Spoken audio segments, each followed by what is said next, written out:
तेलंगाना विधानसभा में कालेश्वरम परियोजना पर दिलचस्प चर्चा हुई। सीएम रेवंत रेड्डी ने पूर्व वित्त मंत्री हरीश राव की उस टिप्पणी पर आपत्ति जताई है जिसमें उन्होंने कहा था कि उन्होंने कालेश्वरम परियोजना के लिए 80,000 करोड़ रुपए उधार लिए थे। उन्होंने स्पष्ट किया है कि बीआरएस के नेता भरे सदन में कालेश्वरम परियोजना के बारे में झूठ बोल रहे हैं। उन्होंने पानी के मामले में केसीआर सरकार द्वारा किए गए कर्ज का विवरण दिया। यह पता चला है कि कालेश्वरम परियोजना के लिए एक विशेष निगम का गठन किया गया था। सीएम रेवंत रेड्डी ने कहा कि 79,287 करोड़ रुपए जारी किए गए। इसके अलावा राज्य सरकार ने भी कुछ पैसे खर्च किए हैं। ये सभी ऋण कालेश्वरम के नाम पर लिए गए। कालेश्वरम प्रोजेक्ट के नाम पर फंड आने की असली वजह भी आई सामने। कालेश्वरम परियोजना के निर्माण के बाद उस पानी को किसानों, उद्योगों और ताज़े पानी की आपूर्ति की जाएगी और धन एकत्र किया जाएगा, कहकर कि कालेश्वरम जल से प्रतिवर्ष 5,199 करोड़ रुपए उत्पन्न होंगे। सीएम रेवंत रेड्डी ने कर्ज की रिपोर्ट का खुलासा किया। सीएम रेवंत रेड्डी ने बताया कि मिशन भागीरथ का पानी बेचने से प्रतिवर्ष 5,706 करोड़ रुपए की आय होगी। सीएम रेवंत रेड्डी ने साफ कर दिया है कि राज्य सरकार ने कितना खर्च किया है। पूरा ब्यूरो, कर्ज का पूरा ब्यूरो इस सदन में जल्द ही घोषित किया जाएगा।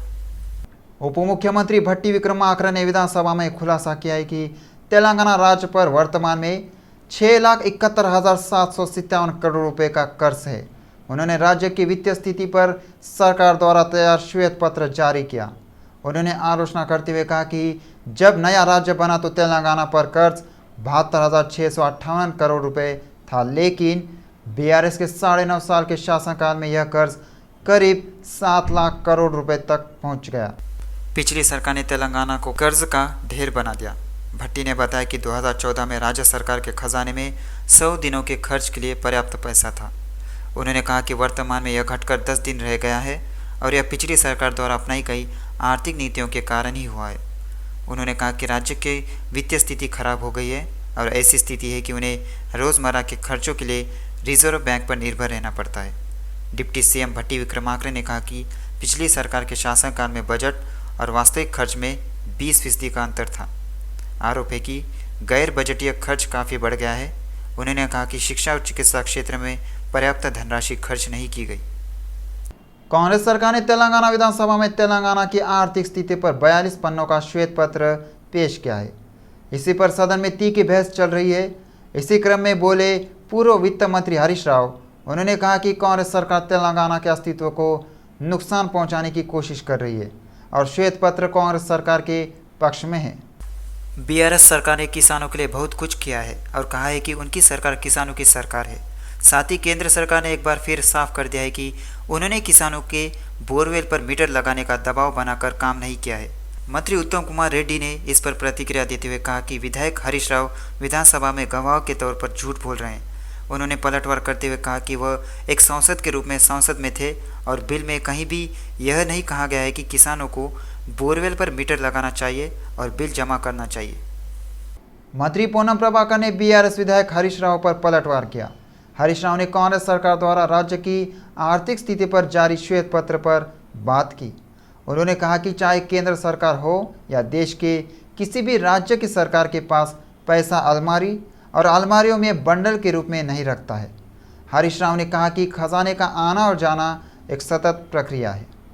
हरीश राव का कहना है कि राज्य दिवालिया हो चुका है और खजाना खाली है। ऐसी बातें करना सरासर गलत है। वही मंत्री पूनम ने इस पर प्रतिक्रिया दी। राज्य में कहने को तो कोई समस्या नहीं है, लेकिन उन्होंने इस बात पर प्रतिवाद किया है कि पूर्व सरकार ने राज्य में ऐसी स्थिति कर दी है कि जहां वे कर्मचारियों को 1 तारीख पर वेतन और पेंशन भी नहीं दे सकते। पूनम प्रभाकर ने कहा कि राज्य को इस स्थिति में लाकर पिछली सरकार के लोग ऐसी बातें कर रहे हैं। विधानसभा में मंत्री कोंडा सुरेखा व हरीश राव के बीच बहस हो गई। राज्य की आर्थिक स्थिति पर कांग्रेस द्वारा जारी श्वेत पत्र पर चर्चा के दौरान कोंडा सुरेखा ने हरीश राव पर जमकर हमला बोला। कमीशन खोरी के लिए नए भवनों का निर्माण किया गया है। उन्होंने कहा कि डबल बेडरूम गरीबों को नहीं दिया गया है। उन्होंने कहा कि उनके कार्यकर्ताओं को डबल बेडरूम घर भी दिए गए हैं। उन्होंने इसे गिराकर क्या किया? उन्होंने कहा कि पुराने सचिवालय को तोड़ने की कोई ज़रूरत नहीं थी, जबकि ऐसा किया गया। विधानसभा में राज्य की वित्तीय स्थिति पर चर्चा जारी रही। इस अवसर पर मुनुगोडु विधायक कोमिटी रेड्डी राजगोपाल रेड्डी ने बात की। उन्होंने कहा कि झूठ बोलने में केसीआर से ज़्यादा प्रतिभा उनके भांजे में है।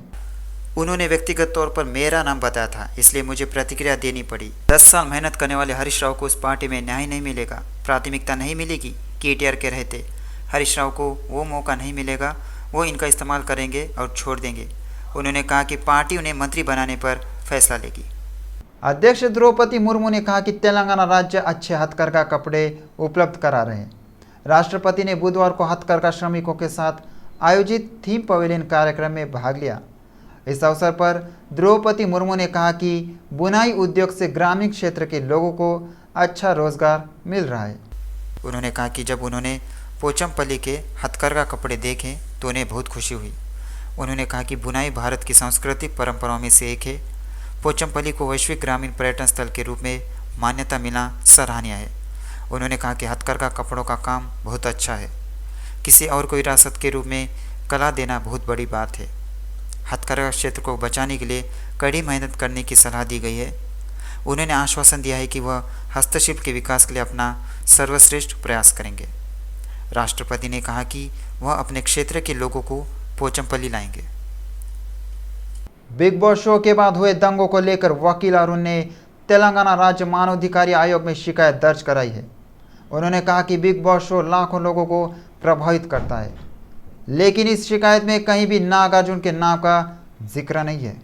फाइनल के बाद प्रशांत के अनुयायी ने 8 बसों को नष्ट कर दिया। अरुण ने निंदा की है कि वे राज्य सरकार की संपत्तियों को कैसे नष्ट करते हैं। उन्होंने कहा कि इस सारी गलती की जिम्मेदारी बिग बॉस शो के आयोजकों की होगी। उन्होंने कहा कि बिग बॉस शो युवाओं को गुमराह कर रहा है और इन सब के लिए फिल्म हीरो नागार्जुन जिम्मेदार हैं। उन्होंने अक्किनेनी से धन वसूलने और बसों में तोड़फोड़ के लिए नागार्जुन को गिरफ्तार करने की मांग की। बिजनेस लीडर्स, स्टार्टअप्स और उद्यमियों के network leaders for India organisation Leo ने अपना मोबाइल ऐप लॉन्च किया है। इस संगठन के संस्थापक मोइनिश एर्रा ने बताया कि इसके सदस्यों की संख्या अब 104 तक पहुंच गई है। लियो के सदस्यों ने कहा कि वे पहले ही 16 व्यवसाय में 20 करोड़ रुपए का निवेश कर चुके हैं।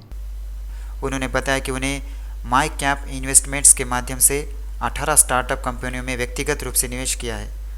मोहनिश ने कहा कि उन्होंने हैदराबाद में 9.8 करोड़ रुपए में ज़मीन खरीदी और विला प्लॉट के रूप में विकसित करेंगे और बेचेंगे। उन्होंने कहा कि लियो धन प्रबंधन खंड के माध्यम से 9.05 करोड़ रुपए की अन्य संपत्ति का प्रबंधन कर रहा है।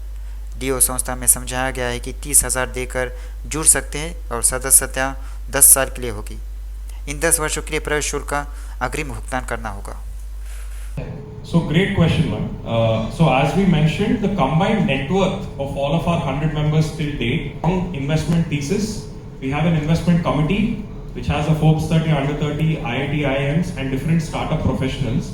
We have the second one is to check what exactly our ROI is. What is our return on investment? How is it growing?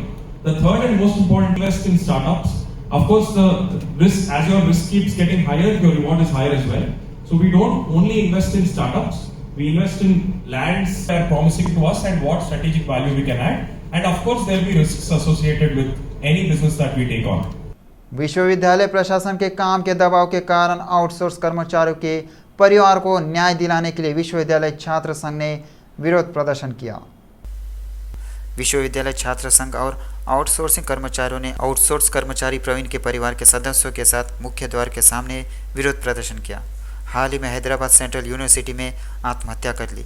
इस मौके पर छात्रों ने कहा कि विश्वविद्यालय के अधिकारी आउटसोर्स कर्मचारियों पर मनमाने ढंग से काम कर रहे हैं और उन पर अत्यधिक काम का दबाव डाल रहे हैं। इसके बाद मृतक प्रवीण की पत्नी ने कहा कि मल्लेश नाम के एक व्यक्ति ने विश्वविद्यालय में आत्महत्या कर ली है और मांग की कि उनके खिलाफ सख्त कार्रवाई की जाए। जुबली हिल्स में हुई तोड़फोड़ और हमले की घटना में पुलिस ने मुख्य आरोपी के तौर पर बिग बॉस विनर पल्लवी प्रशांत के खिलाफ मामला दर्ज किया है। उनके भाई और दोस्त को भी आरोपी के रूप में दर्ज किया गया और 2 अन्य को गिरफ्तार किया गया।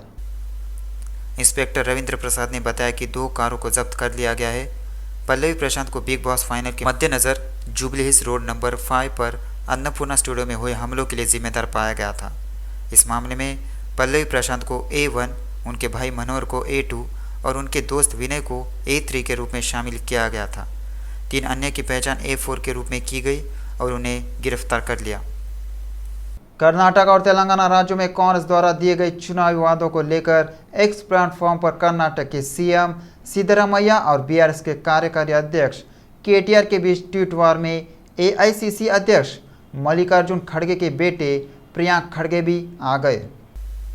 उन्होंने आलोचना की कि केटीआर भी झूठ और जोड़ तोड़ के मामले में बीजेपी का अनुसरण करते दिख रहे हैं। उन्होंने कहा कि क्योंकि बीआरएस और भाजपा सहयोगी बन गए हैं, ऐसे झूठे अभियान उनके लिए नियमित हो गए हैं।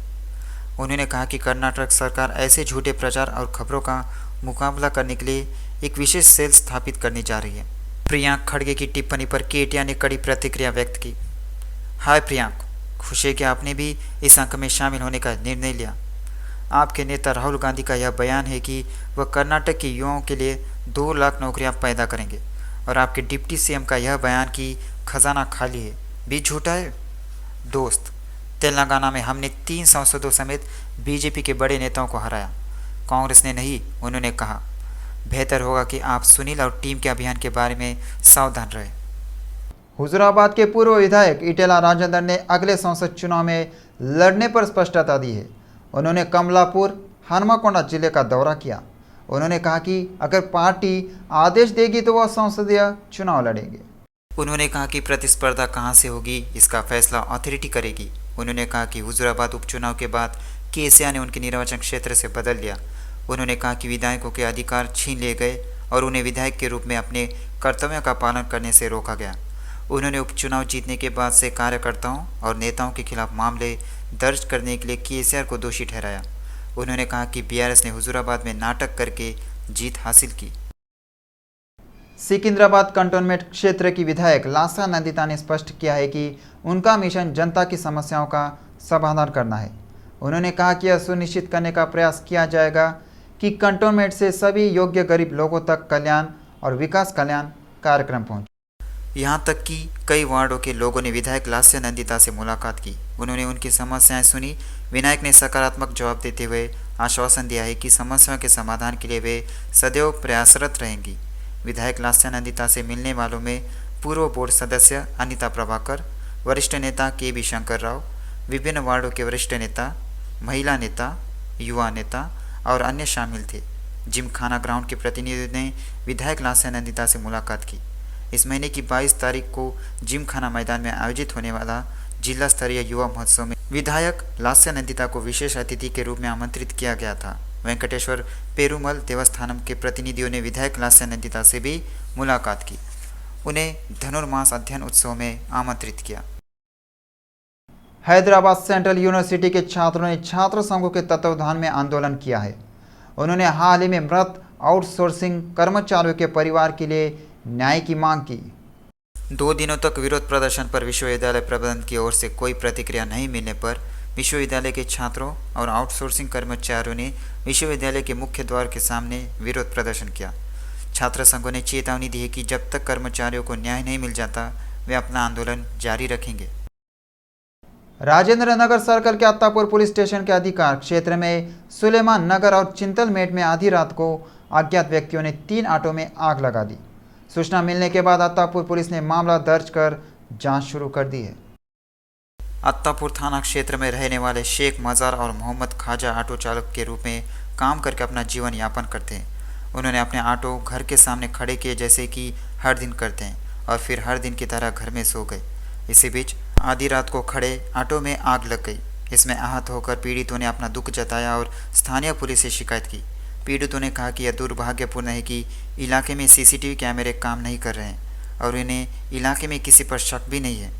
पीड़ित चाहते हैं कि अधिकारी उनका समर्थन करे और उनकी मदद करे, क्योंकि ऑटो उनकी आजीविका है और इनके जलने के बाद उन्होंने अपनी आजीविका खो दी है। अत्तापुर पुलिस ने पीड़ितों को शिकायत के आधार पर मामला दर्ज कर जाँच शुरू कर दी है। ये सुलेमान नगर में मेरी सुलेमान नगर उर्दू मीडियम स्कूल है, वहाँ पे गई मेरा ऑटो गई रात में 1 बजे जला दिए। तो ये कौन जलाए उसका नाम तो नहीं मालूम है, होना तो ये गली का आदमी होना चाहिए। कोई बाहर वाले की मजाल नहीं है जो ये गली में घुसने के वास्ते हैं। तो क्या से जला? क्या है, कुछ भी बोले वैसा तो कुछ भी नहीं हुआ है। इससे तीसरा ऑटो है यहाँ पे जला सो। ये कहीं यहाँ पे बाद मेरे घर के बाजू की है, वो वहाँ पे एक जलाई। हर एक मस्जिद मुस्लिम है, वहाँ पे एक ऑटो जला दिए। किसके ऊपर शक है आपको? शक तो किसी के ऊपर भी नहीं कर सकते हो साहब। कई को बोले तो यहाँ पे सब अलग टाइप के हैं लोग। हाँ क्या बोलते हैं राज्य ने हमारे ACP DCP साहब से मैं गुजारिश कर रहा हूँ इसकी कार्रवाई अच्छी से अच्छा करिए। रात में फाइनेंस के पैसे बनने का था बोल के मैं गाड़ी 2-3 दिन नहीं निकाला था, गाड़ी को यहाँ पे रख दिया था। जाके फाइनेंसर से मिल के आके बातचीत करा। हफ्ते के दिन फाइनेंसर से मिलने के बाद में मैं बोला इतवार के दिन गाड़ी पे जाऊँगा बोल के गाड़ी को धोया धुलाया रख डाला। रखने के बाद में सुबह निकालूंगा बोल के सोचा तो रात में हफ्ते के दिन 1 बजे कोई आके ऑटो को मेरे जला दे के चले गए। और मेरे को ये भी पता नहीं चल रहा है, यहाँ पे गली वालों को बोल रहा हूँ मैं कैमरे बताओ बोले तो गली में कैमरे किसी के पास भी चालू नहीं है बोल के बोल रहे। यहाँ रात में पुलिस वालों को भी बुलाया, 100 नंबर वालों को भी बुलाया, 100 नंबर वाले भी बोले नहीं वो ये बोल के बोले खाली। उसके बाद में कोई भी कुछ भी मेरे को ये नहीं कर रहे, बुलाने के बाद भी नहीं आ रहे। हफ्ते के दिन रात में 1 बजे कंप्लेंट करा साहब मैं ये 9 नंबर पुलिस स्टेशन पे। वहाँ पे लगता बोले तो वहाँ पे जाके सब शक तो किसी के ऊपर नहीं है। अब शक करके मैं क्या करूँ, अब मेरे को शक करने आता भी नहीं, किसके ऊपर शक करूँ मैं। और अगर शक भी करा तो मैं अगर उन्हें नहीं जलाया बोल के निकल गया तो। जब से RTC बसों में महिलाओं के लिए यात्रा मुफ्त की गई है तब से बसों में भीड़ है। खासकर महालक्ष्मी के नाम पर महिला को मुफ्त यात्रा की सुविधा देने वाली पल्ले वेलुगु, सिटी ऑर्डिनरी एक्सप्रेस और मेट्रो एक्सप्रेस में कोई स्टैंड नहीं है। इस योजना के शुरू होने के बाद सोमवार को पूरे राज्य में रिकॉर्ड 51.74 लाख लोगों ने यात्रा की। RTC ने 5 धारकों को छोड़कर 48.5 लाख लोगों को टिकट जारी किए हैं। गौरतलब है कि इनमें से 30.16 लाख महिलाएं हैं। RTC सूत्रों का कहना है कि महालक्ष्मी योजना शुरू होने से पहले लगभग 40% यात्री करते थे, लेकिन अब यह संख्या 60% तक पहुंच गई है। संगठन के आंकड़े स्पष्ट करते हैं कि एक दिन में 21.10 करोड़ रुपए का राजस्व मुफ्त यात्रा के लिए राज्य सरकार से प्राप्त प्रतिपूर्ति में जोड़ा जा रहा है। सोमवार को राज्य के 3 RTC जोन में बसों ने 33.36 लाख किलोमीटर की दूरी तय की। करीमनगर जोन में अधिकतम 14.49 लाख किलोमीटर, हैदराबाद जोन में 10.93 लाख किलोमीटर और ग्रेटर हैदराबाद जोन में 7.94 लाख किलोमीटर। दिसंबर में अब तक सबसे लंबी दूरी 34.16 लाख किलोमीटर के चौथे दिन बसें लौटने से 21.04 करोड़ रुपए का राजस्व प्राप्त हुआ है। महिलाओं के लिए मुफ्त यात्रा 9 तारीख से लागू हो गई है। 18 तारीख को बसें 33.36 लाख किलोमीटर चली। हालांकि 21.10 करोड़ रुपए की आय के साथ अधिभोग अनुपात बढ़कर 97.31% हो गया। महालक्ष्मी योजना के तहत राज्य सरकार 500 रुपये में गैस सिलेंडर उपलब्ध कराने की तैयारी कर रही है। इसके इस महीने की 28 तारीख से लागू होने की उम्मीद है, जो कांग्रेस पार्टी का गठन का दिवस है। इसके तहत नागरिक आपूर्ति विभाग के अधिकारी तेजी से गाइडलाइन तैयार कर रहे हैं। कितने ग्राहक है, किसे आवेदन करना चाहिए, सरकार पर कितना बोझ है, हिसाब किताब किया जा रहा है। राज्य में 1 करोड़ 20 लाख गैस कनेक्शन है। प्रति माह 60 लाख सिलेंडर की आपूर्ति की जा रही है। महालक्ष्मी योजना की क्रियान्वयन हेतु लगभग सरकार पर 3000 करोड़ से ज़्यादा का बोझ पड़ने की आशंका है। नागरिक आपूर्ति अधिकारी 500 सिलेंडर योजना के लिए दिशा निर्देश तैयार करने में व्यस्त है। मुख्य चर्चा इस पर है कि क्या इसे एक परिवार इकाई के रूप में लिया जाए या केवल महिलाओं के नाम पर कनेक्शन पर ही सब्सिडी दी जाए। अगर सिर्फ महिलाओं के नाम पर गैस कनेक्शन को गिना जाए तो ये 70 लाख तक है। यदि सरकार महिलाओं को दिशा निर्देश देती है तो LPG डीलरों के पास महिलाओं के नाम पर अन्य सभी कनेक्शन बदलने के लिए ग्राहकों की कतार लगने की संभावना है, क्योंकि गैस कनेक्शन में नाम परिवर्तन का प्रावधान है। महिलाओं के नाम पर कनेक्शन ₹500 प्रति सिलेंडर पर यह तर्क सुना जा रहा है कि अन्य लोग भी नाम परिवर्तन विकल्प का उपयोग करेंगे।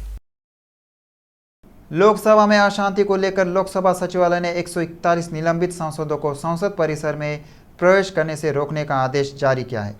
इस हद तक संसद ने कक्ष, लॉबी और दीर्घाओं में प्रवेश की अनुमति देने से इनकार करने के आदेश जारी किए। पता चला है कि यह आदेश शीतकालीन सत्र खत्म होने तक जारी रहेंगे। आदेश में कहा गया है कि तब तक सदस्यों को संसदीय समिति की चर्चा में हिस्सा नहीं लेना चाहिए। लोकसभा सचिवालय ने आदेश में कहा कि निलंबन खत्म होने तक सांसदों के भत्ते रद्द रहेंगे।